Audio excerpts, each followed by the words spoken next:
Welcome to the Unfinished Workweek, a show for those working 55, 60, or 65 hours a week. And now, here is your host, Andy Gutierrez. Well, good evening, everybody. This is Andy Gutierrez, and welcome to the Unfinished Workweek, the show for people working 55, 60, 65 hours a week. For what? For what? To make your life better? To make your health better? It doesn't work that way. Anyhow, tonight we're going to talk about further education and how it helps you in your workplace. That's our topic for the discussion tonight. Now, before I get into anything, I want to thank Trevor Lott from www.worldmarkets.biz for sponsoring our show over there in Great Britain. And I do also want to tell you that no subject is off limits on this show. Anything bothering you at work, I don't care what it is, you can call in and we'll discuss it. If it's about office politics, we'll discuss it. If it's about a person that's a manager, but he's a very minute manager, telling you what to do, watching over your shoulder all the time, let's talk about it, because that's not right. In the future, we're going to talk about managing knowledge workers, because most managers don't know how to manage knowledge workers. Instead, they just add more stress to your life. Anyhow, tonight we have for our guest, a young lady. Her name is J.L. Kreider. She works for a large manufacturing company here in Tampa. She's worked for the company for how many years, J.L.? 5.5 years. For 5.5 years. When she first began working for that company, she did not have her bachelor's degree, correct? That's correct. And she is now taking courses, and you're going to graduate when? May. In May? This year? Yes. Congratulations. Thank you. Holy cow. She'll be graduating this May, as you just heard, and get her bachelor's degree. Did your company demand that you get this, or did you do it on your own? What did you do? It wasn't a demand. It was highly recommended. As they like to say, it was voluntold. It was voluntold. Well, I've never heard that expression before, but that's a good expression.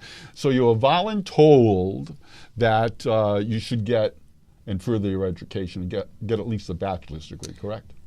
I was basically told in order to continue progressing and to continue getting promotions that I was going to need to have it. So okay, cool. It was my choice, and obviously I want to continue on. So yeah, makes sense. It seems like, companies today, all companies today want to have their workforce college educated for some odd reason, right? Yep, they do. There's it's kind of how they're making the selections. There's so many candidates out there with the unemployment rate being as high as it is. They're trying to find ways to kind of get what they deem the best of the crop. Being here in Florida, and I don't know across the world and the country, and seeing how we are, airing to the world and the country. But here in Florida, it's well known that a lot of college graduates cannot find work. Cannot find work. It's over 50%. They can't find work. Well, what they're up against is a shortage of jobs, and companies are going to find the people that already have an education and have the experience. So coming out of college, you don't have that experience for most of the young adults. So right off the bat, they're kind of at a disadvantage. So actually, you're in a pretty good position because you had a job, right? You didn't have your college degree. Right. And yet you still could go back, keep your job. Yeah. And so actually you're better off than a person just going to college and going back out and looking for work. It's a double-edged sword. Trying to balance college and working you're looking at 2 full-time jobs. So add in a family on top of that. It's a lot to balance. So, the upside to going to college as a young adult is you don't have that responsibility of a job, other than your schooling. Yes. So it just depends which way you go at it. Okay. All right. You're taking business courses, you said? Yes, business. Business courses. Well, what has been your favorite business course? Actually, the finance stuff, surprisingly. The finance stuff? I've enjoyed the finance. I thought I would be more focused on some of the human resource courses, the ethics and the business management, but finance, throw some numbers at me and I just shine. I loved really? it. Seriously? Yes. Yeah? I went back I actually ended up taking an elective for investment finance, which was not required, but I needed to fill in another management course, so that's where I went. So investment finance. Mm-hmm. Yep. Get 401k investments, how to research stocks and bonds and but doesn't personal investment. Wouldn't that also help you in HR? In the HR department? It would from a benefits perspective and, helping employees understand their 401k and what they can do to help, select the best options for them. Yeah. Well, so that course definitely does help you or could help you at a position.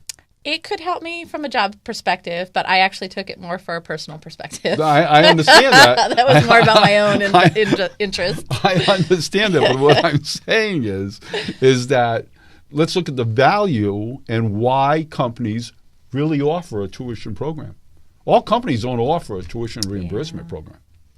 I know. That's a shame too. It's valuable, I think, supporting your employees' development, whether it's tuition, certification, specialized classes for like Microsoft or something like that. You can't go wrong putting money back into your employees. You're telling them they're worthwhile, they're worth being invested in, and it's good morale. So you work in the benefits department, correct? I do. And your title is? Benefits analyst. Benefits analyst. Mm-hmm.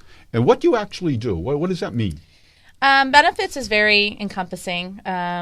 Our company has it divided into two segments. We have a retirement segment that handles like your 401k and pensions, and then we have the health and welfare side, which is kind of everything else that's not retirement. So your health insurance plans, your medical, your dental, your visions, your flexible spending accounts, your tuition reimbursement programs, scholarship, all kinds of stuff fall under that. Hold on a second. Last week we had a gentleman on here. Oh, it was me last week, 2 weeks ago. We had a gentleman on here, and sometimes he used expressions that was, if you were in his industry, you'd understand. Okay? So when you're talking about things in the benefits department, believe me, a lot of people don't understand benefits. It is. Is that not true? That's very, very true. Very, very true. Okay. It is very in-depth. So I think you were just talking about, what was that, you pay in or what? Flexible spending accounts? Yeah, you make it sound as if, what's wrong with you? Why don't you understand that? But what is for the people out there that don't know either, what is a flexible spending account? What is that? It allows you to put pre-tax money aside to pay for either healthcare expenses or for dependent care expenses, things like daycare. So what happens is you elect a flexible spending account for one or the other, or you can elect both. And each pay period, your payroll department takes X amount of dollars out pre-tax. So you end up lowering your taxable wages, and then that money goes into account and you get reimbursed out of it. So you save some money on taxes by doing that. Wow. Mm-hmm. That's kind of interesting. It is. It has some rules that go with it, so you need to know how to manage those accounts. But that's what your benefits department is there to help you with. So. All right. Now let's get back to the schooling that you're doing. Sure. And by the way, how you doing? You getting C's? What are you just getting by? How you doing? I am a straight A student. Well, excuse us. I got my first A minus last term. Chris, did you hear that? We got a straight A student over here. Join the club. Oh, really? My goodness gracious. 4.0. I got an A minus last term that I'm totally upset about. I got down to like 3.98 or something. But now tell me something. If you get all A's and you hit the dean's list, does your company give you a discount on paying back? No. No, I know that. I get reimbursed if I meet the minimum grade mark. I'm only kidding with you. Okay, so you said finance was your favorite one. Mm-hmm. You even took an extra course on it, right? Even though it's not a subject or a course that affects you right now. Correct. Well, I do some budgeting, and there's some things I do at work that have to do with like budgets and that stuff. So it's been helpful from a high level, understanding how financial statements work, understanding when I talk to my finance department, it's like you talking to me about benefits. They talk on a whole different level. So being able to have that conversation, and as I always tell them, like, okay, finance for dummies here. Talk to me, as dummy. So having that high level knowledge helps you just kind of communicate a little bit better with other departments. What courses are you taking today, or have taken? I shouldn't say today, but have taken, that will help you in your present position? Accounting helped. Again, why? Because it helps you speak the language. You reach a level, assuming you want to continue to be promoted, you want to get to management, you want to make that headway, you need to be able to speak with and work with other departments within your organization. And everyone has their lingo. Everyone looks at a problem from a different perspective. So, I may be concerned about compliance issues regarding the benefits, but my accounting department or my finance department's looking at, well, how are we going to allocate these expenses out to people? So you've got to be able to speak everybody's language to fully complete your projects. Does it give you a better understanding of what they're going through too? It does. It absolutely does. I think when you can communicate a little better, I think you've got a better connection with somebody. So it helps me understand what they need, and hopefully I can kind of communicate my needs to them in a language they can understand. So we've got accounting. Any other courses? We took a kind of like a social responsibility course. What is that? That's the new thing is companies being socially responsible, recycling, doing charity work, finding ways to give back to the community and take care of the communities that they do business in. So that's a course that they teach, and it's actually one of the required courses for my particular curriculum. So it's called what again? Social responsibility. Social responsibility. Yep. Of course, I went to college many, many years ago, and they did not offer that. Yeah. And I find it strange that they would offer it here as an undergrad type of thing. And what was the purpose of it? I mean, what is their goal in offering that course? For businesses to be successful, they need to connect with their customers. They need to be able to give back. They need to prove that they are, I say socially responsible, but that that's they're a generalistic doing, expression. Yeah, they're doing things to take care of their environment, right? They're recycling. Look at Starbucks. You look at Panera Bread. They give their day-old products to homeless shelters. They're giving back to the community. So you want to typically do business with somebody that's giving you something back. I also know that they pay their people $7.79 an hour. That's really great. We have a caller coming in. Okay. Hello, you're on the unfinishedworkweek.com with Andy Gutierrez and J.L. Kreider. You are live. Who's this, please? Hi, this is Michelle. I'm calling from Providence, Rhode Island. Oh, Michelle, how are you? I'm fine. Good. You want to speak? I had a question for your guest. Sure, go ahead. Because she's getting her bachelor's degree, and she was encouraged to do this. But I just wonder, when she finally achieves and she finally has that degree in hand, is she expecting either a salary increase or a promotion, or both? Expecting might be a strong word. Hoping for is certainly on the table. As with anything, there are business conditions that dictate such things. But I'm doing this to continue to get promoted. I would hope that my current organization would find the value in it. They've put the money into me, and I think it's a reasonable expectation that that's down the line, short term. So yeah, I can understand on the promotion side, because there has to be a place for you to be promoted into. Yeah, and if someone's already has that role, then you can't be promoted. I just wondered though if on the other side they wouldn't compensate in some way salary. They could. I mean, a lot of companies have a lot of different ways to handle it. I mean, sometimes you get like level ones, level two, like level 2s. Like I'm an analyst 1 right now. So the next logical step, assuming there wasn't a manager or supervisory role, is to move to an analyst 2. So depending on how big the organization is, there's always those easy jumps to make, and not that a title is going to make me all that happy. I mean, I'm a little more about, show me the money when it comes right down to it. But, then hopefully that comes along with it. The title's always nice to have, too. Okay. Well, I wish you the best of luck. I think it's really a good thing to do. And, certainly if it's always something to fall back on. So that's the one thing. I keep it with me. Helps in personal life, helps in your business life. It does. Thank you so much. Okay, thank you. Thank you for calling in. You're welcome. All right, so let's get back to these courses that you're taking that have a positive effect on your current position. Yes. All right. So you talked about this green thing. Yes. Okay. Corporate responsibility. And I still don't understand how that positively affects your position, but if you think it does, then God bless you. High level concepts. Is there any other courses you take that, are more really into and helping you do your day-to-day activities? Not the day-to-day, no. No. There's things you pick up that give you a nice rounded view of your business, of your place, not only in your department or in the company, but you as a professional. But as far as it helping me navigate, this current problem, not really. Not really. No.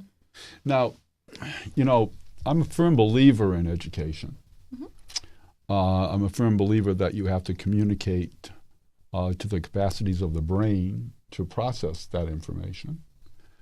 So what I'm really looking for here, and it's kind of difficult. You're not alone, right? You're not alone in saying, I'm taking some courses, but I really don't understand how it affects what I'm doing right now today. Right. All right. What I feel is strange is that they're offering you a green course. Can you think of any courses, whether it exists today or should exist in the future, that could help a person in your position? I think what we lack, a lot of the programs are very general education based. They want you to have a little exposure to everything just to give you a well-rounded view. But I think what they lack is a lot of your success in a company is contingent upon your ability, is contingent on the soft skills. Being able to delicately speak with an employee, being able to word an email so that it's not demanding something be done, but eliciting their cooperation. So all of those soft skills is what's lacking from a lot of the curriculums you'll find. So communication. Mm-hmm. So you believe there should be more communication courses? And it's not about writing papers. It's about how to effectively sway or persuade people to work with you when you're trying to accomplish something. And that we miss. One of the biggest wastes of time is managing an email inbox. You know that, right? Yes. Over 50% of a corporate person's time is spent managing their email inbox. This is true. Everything we say on the show, by the way, folks, is factual. It's, we've done research on it. We know it's factual. Now, how many emails do you get a day? I don't even know. It's a lot, though. Is it I get 50? Lots. It's got to be more than that. 100? I would say it's probably less than 100, but the average amount of emails a person gets a day is 115. Just to tell you that. That's on a corporate average. Right. But we're getting back to the courses you're trying to talk about here. Yeah. Communication courses. Mm-hmm. Who taught you how to write an email? A lot of it's trial and error. I've been fortunate. My boss is very constructive, so she helps me quite a bit, and we fine tune stuff and You know, maybe it's better if you say it that way. Or you never took a course No. on how to write a memorable email, did you? No. It was never offered. No. And it's funny because you'll see stuff come through like people bolding everything or putting it in caps, and how you interpret that as being the recipient of that email may be different than how they intended it. So simple things like the font you use and how clear it is, all of that kind of plays into what that recipient takes, you know, what that message is that, you know, you as a recipient take away. Hold on to that thought. Okay. We're going to take a brief moment now for a message from the Unfinished Work Week.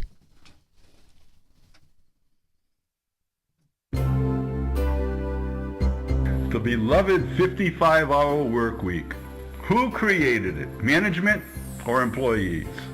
Management claims their employees lack necessary collaborative communication and critical thinking skills, while employees feel management helped create the infamous 37% unproductive work week. Employers counter with the claim 20% of workers lack even the most rudimentary creative skills, while 71% of workers claim managers create ineffective and irrelevant meetings. Finally, executives want people who can make decisions, interact with their team in a manner that is easily understood. But if employees spend over 50% of the time managing their email, do they really have the time to learn new techniques? Well, so who is right? The answer is neither.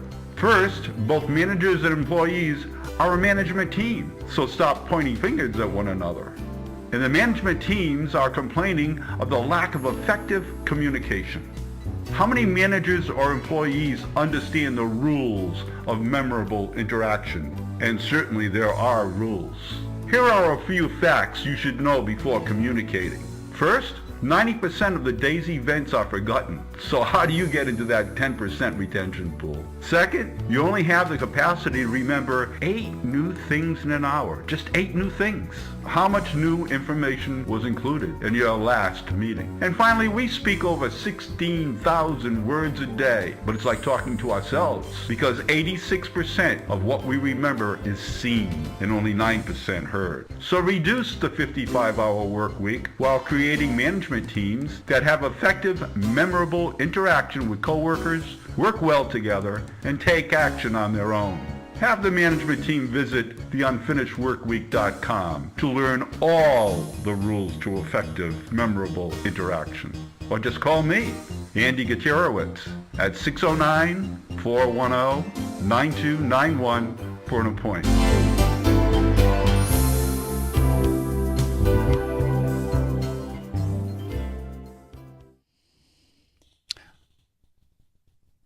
Well, hello. We're back at the Unfinished Work Week with our friend over here. I hope you're my friend. I am. Jael Kreider. We were talking about emails, how to write an email, how to write a memorable email, and who teaches you how to do that. And Jael has kindly said she does it herself. That's not what I said. I have had a little help. Did I put words in your mouth, Jael? For the most part, I've done a lot of that on my own. But Okay. May I ask a question? Of course. Okay. IT, right, puts out all these programs to everybody. Correct? Yeah. I take it they teach you how to download it on a computer. They teach you how to open it. You would hope. Right? I take it this is part of IT's job, at least the job descriptions I've seen. When is the last time a rep from the IT department has actually sat down with you and your team, right? Because you all work in this QB farm, right? Yeah. A QB farm? Yes. Okay. Yep. And you have your team there, right? Yes. Okay. How many times has a representative from your IT department actually come into your department or into a conference room and said, okay, here's this software. I'm going to teach you the ins and outs of it as it affects your job and the activities that you perform in your job? I can honestly say never. They show up to do installation, they show up to do hardware or software downloads, and then they're gone. Do you think that would be a good course to have in college, being offered to you in college or at your company? I think most of the IT professionals probably don't know much about the programs they're installing. You get programmers, but programmers aren't the ones that come to your desks. Getting that kind of training in school is kind of hard because it's very specific to your organization. That's right. So, the platform we use, may be the same platform another company uses, but you're how it's talking programmed, like an SAP or an Oracle or something like that? How we use it may be different than how another company uses it. Let me correct you on something, if you don't mind. Sure. Is that okay? Yes. I always say I went to school for business. You're going to school for business. The business I went to school for, I ended up cutting my teeth in the retail business. And then I went into the building products industry. And then, of course, I opened my own company, and I've worked with telecommunications companies. I've worked with banks as a consultant and a speaker, et cetera. And so I do know that there's not one school for each one of those. Right. It's a general thing. Mm-hmm. It's a general thing because if you have a benefits department in this company, Company A, the benefits department in your company are doing relatively the same things. They are. They're doing relatively the same activities. How you do it can vary significantly, though. If you bring something in-house, you need a total different setup than if you outsource it. So you're talking about two things. You're talking about two different programs. Right, but even within how you run your program may dictate how you set that program up. And this is good because I like to banter like this, all right? I like to banter like this. But I do know that technology is supposed to make your job what? Easier. Less time consuming. Yes. How much do you really understand about the software program called Excel, which everybody has heard of? Everybody's heard of Excel. So how much of Excel do you really understand of what it can do? I would say I'm an intermediate user. There's a lot you of think things. 50%? There's a lot of things Excel does that I don't. That you don't know. But I haven't needed to know. But how do you know you don't need to know unless you know what it can do? I gotcha. Because I'm getting my job done without it. So it's not a need as much as it is a process improvement. The average worker in the corporate world, knowledge worker, works 55 hours a week. When by science and studies, they'd say 36 hours a week is the most efficient. So we're talking a lot of time here that you might be able to be saved. So my idea is this, is that you have a consultant that really understands Excel and really understands benefits, a benefits analyst job, a benefits analyst 2 job, I don't know, a compensation person, and have them come in, watch what's going on, because you use Excel a lot. Mm-hmm. It's probably the number one used software out of the whole Microsoft thing, for goodness sakes. Very adaptable. And have the person come in, observe, and then come back and say, hey, we're going to have a meeting. I'm going to show you guys some shortcuts using Excel that's going to save you time. That would be very nice. Do you think that's a worthwhile cost that somebody might be able to do? Yes. I think we've all gotten programmed to think, okay, well, that's going to be dollars. At the end of the day, the company's going to pay for this consultant to come in to teach you a few things about Excel. If it could save you 5 hours worth of work a week, would it be worth it? It would be worth it. It would be, wouldn't it? But I know for my job, for as much as I use Excel, I would never see that kind of savings. I don't deal enough with it. 3 hours a week. Yeah, see, I'm not in Excel that much. So I'm just saying. But that doesn't mean I don't have a counterpart. What do you win so much? What software do you use a lot? I'm in SAP and Ceridian. Okay. When's the last time you had SAP training for your particular job? That would have been about a year ago. A year ago. Mm-hmm. And did they teach you any shortcuts in SAP? Did they? There's shortcuts in all software. We got like a 6-hour training on how to input one invoice, and then they were gone. And then they were gone. So therefore, you don't know SAP training that well. You just know introductory SAP. I actually know. I did some HRIS stuff. Okay. Before I came into the benefits department, so I have probably a better understanding of a lot of it than most of the regular users. How would it be if somebody were to walk in there and say to you, "I'm an SAP expert. Here's a book."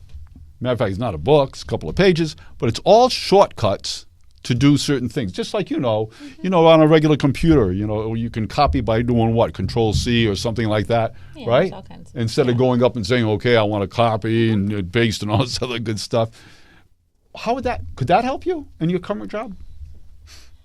Yeah, it could, but I think a lot of people learn more hands-on and face-to-face. So handing out books and handing out flyers for most people isn't very effective. I'm saying that if a person were to come in and go through that with you, that would be a luxury. So that you would be at your computer and you would be doing it as he is teaching it to you.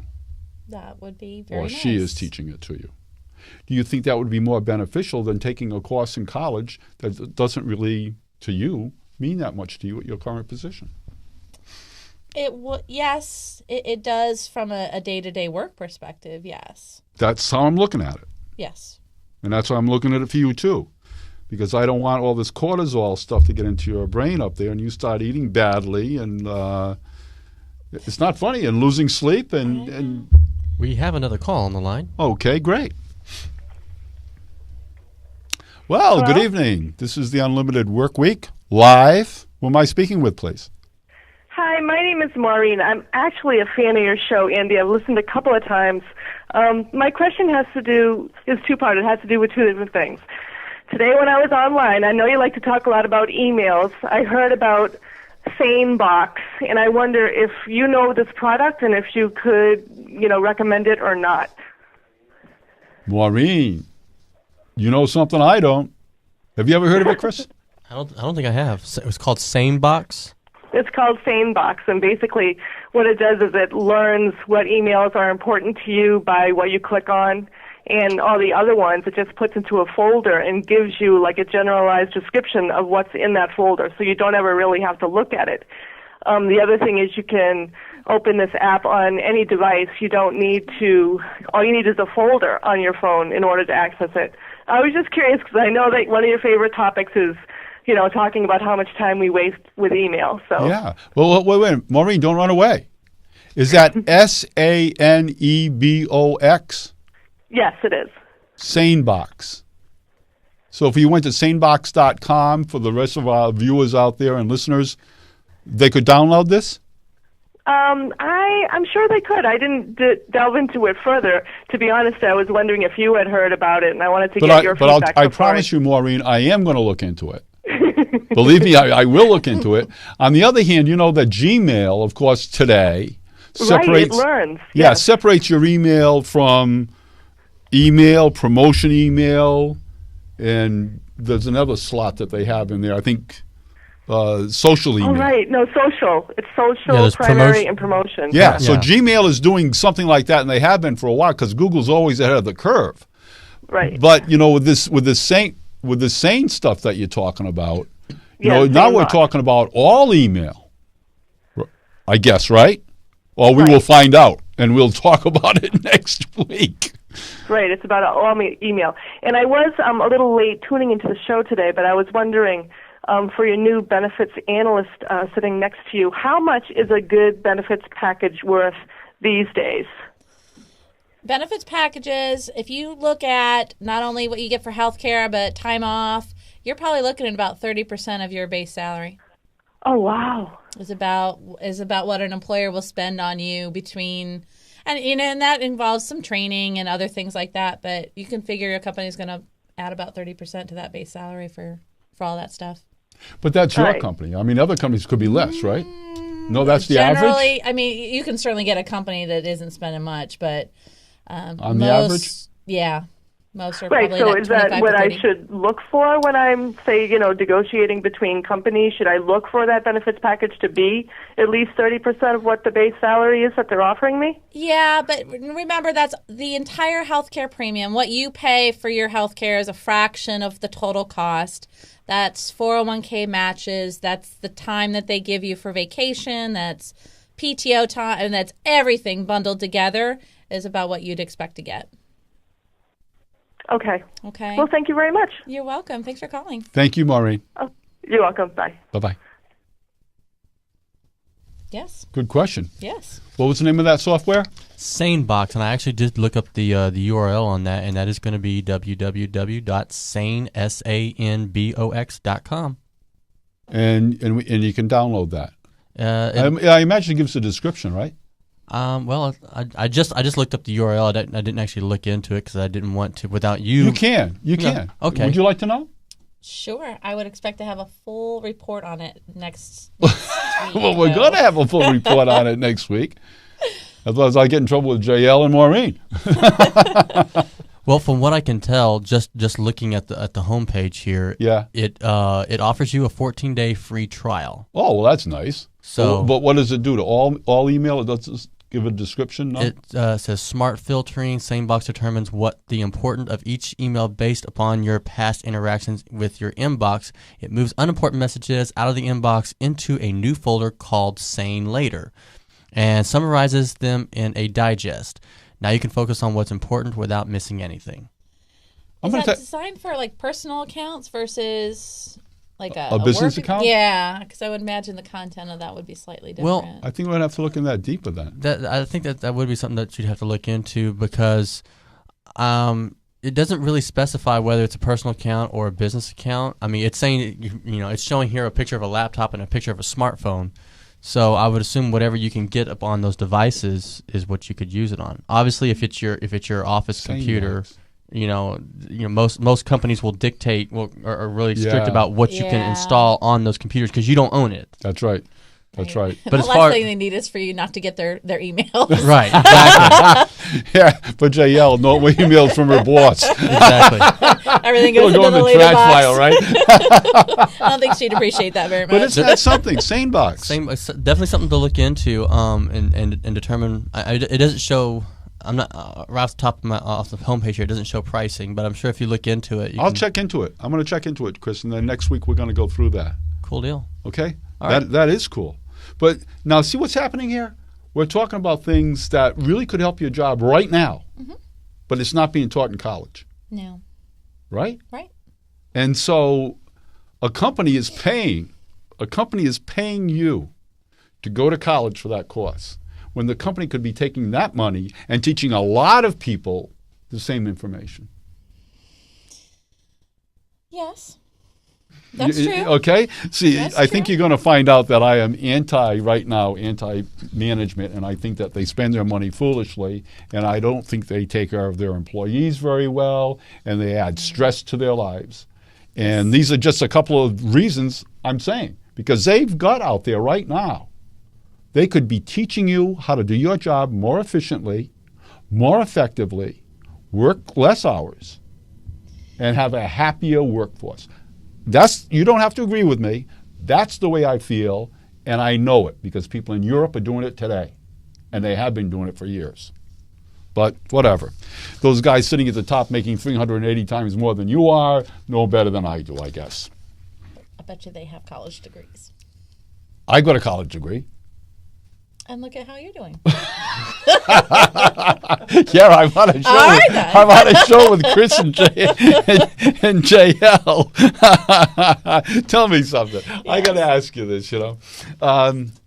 I talk about stress a lot, all right, because most of the workforce out there is under stress.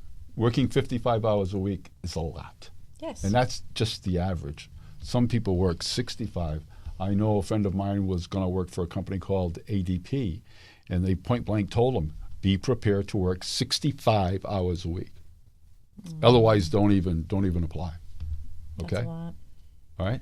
So my question to you is this. You mentioned you have children, I do. okay? How much stress do you have at work that affects your home life? And don't tell me none, because that's impossible. No, it's definitely not none. I'm in a position, I'm a single mother, so I'm in a position where I do shut down from work when I go home. I can't do both things at the same time. They're both full-time jobs. So I'm probably better able to do that than most. What time do you go to work in the morning? I leave my house at like 6:45. What time do you get home at night? 6 o'clock. Sounds like about 11 hours to me. Close to. Sounds like 5 times 11 is 55. It's a 55-hour work week. That's a lot. Does that stress you out at all? It does. I'm fortunate. What are things at work that stress you out? It's usually the piddly stuff that stresses me out. Outlook not loading. Okay, hold on a second. That kind of stuff. Hold on a second, because I can't talk to piddly stuff. Okay, I can't talk to generalities. I have to ask specifics. So if you'd be kind enough to give me a specific, it would be very nice of you. IT issues, red tape is a big one. Jumping through hoops to get simple things like a user access. Your service tickets are being closed. You're not getting communication from your IT group. That's the kind of stuff that drives you crazy. We all expect that the workload's going to be heavy. I think everyone in this day and age understands that employers are asking more and giving less, right? Yeah. It's the small stuff. It's the politics that sometimes happen in the workplace, where things aren't necessarily viewed as fair or equitable. So far, you've told me 2 things. Okay. You talked about communication. Yep. Right? Mm-hmm. Which we said before was a big thing. Yeah. Right? And now you're fringing on the politics. Mm-hmm. Now, and I think the demand of your time. I mean, I know I have plenty of coworkers that are on their laptops at 10 o'clock, 11 o'clock, 1 o'clock in the morning. There's something inherently wrong with that. You should be able to go to work. And even if you're expected to work 50 hours a week or 55 hours a week, you should be able to go in and then shut down. Like, you mentally need those breaks. My question to you is this. The name of the show tonight was Unfinished Work Week. The topic was, does college really prepare you for the real work world? Did your present company tell you that you were going to be working at least 55 hours a week when they hired you? No. Surprise? No. Was it a surprise? Here we go. I've been in the... We have another caller. Ooh, okay, yes. Hi, is this Andy? This is Andy. Who's this, please? Hi, Andy. This is Kurt. Kurt? Yep. How you doing? Good. I was on Facebook and I saw a post and said about your show. Today's topic would be what classes has helped with my career choice. Is that still a topic today? Yeah, that's what we're talking about right now, but we've got maybe 3 minutes left, so come on, Kurt, let's go. Excellent. Well, I took a class in financial accounting, and I'd say that actually helped me choose my college career path and helped me in retail management. So I just wanted to chime in and say that's something that all my classes I've taken in college have been great, but that's one of them that I particularly liked and how it was very helpful in any career path that I chose.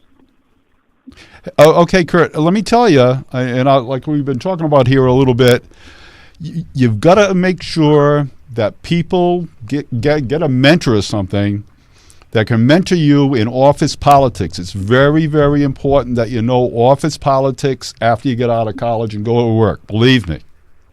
Excellent.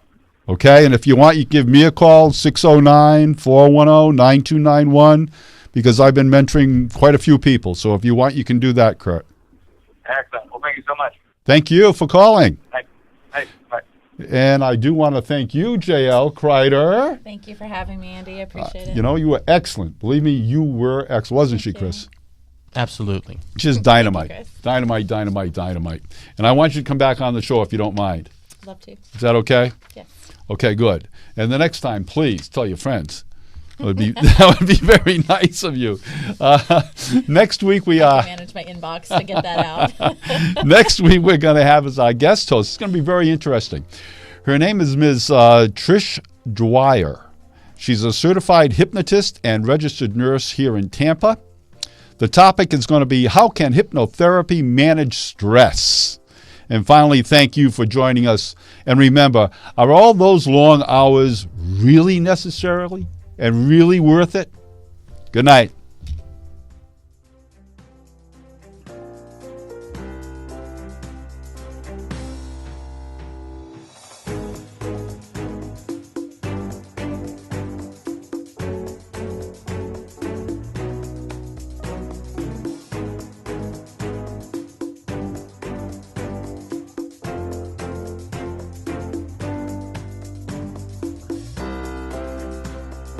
Thanks for watching.